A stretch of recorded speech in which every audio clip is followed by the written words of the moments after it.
नमस्कार. तर आज तुम्हाला इतकी सोपी भाजी शिकवणार आहे ना आणि ती सर्वांची फेव्हरेट आहे म्हणजे भेंडी.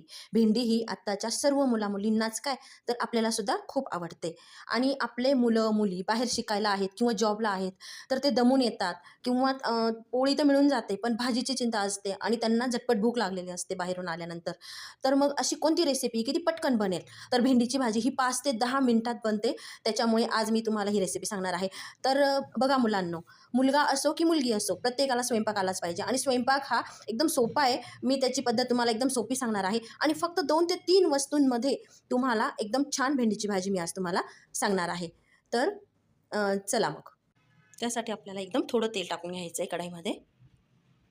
तेल तापल्यावर आपल्याला लसूण टाकायचं आहे. नंतर मिरची टाकायची. आपल्या मुलांना अंदाज येण्यासाठी आपण भेंडीवरच थोडंसं मीठ टाकून घ्यायचं आहे.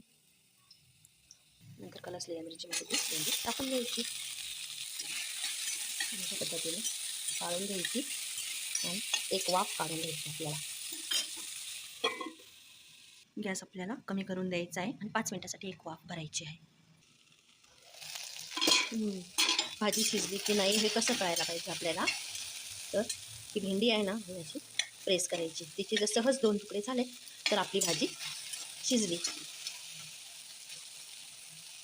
भेंडीची भाजी म्हणजे लहानांपासून मोठ्यांना खूप आवडती. आपण लहान मुलांच्या डब्याला सुद्धा पटकन भेंडीची भाजी देऊ शकतो किंवा कोणालाही बनवता येईल अशी सहज आणि सोपी आणि कमी टायमात बनणारी भेंडीची भाजी.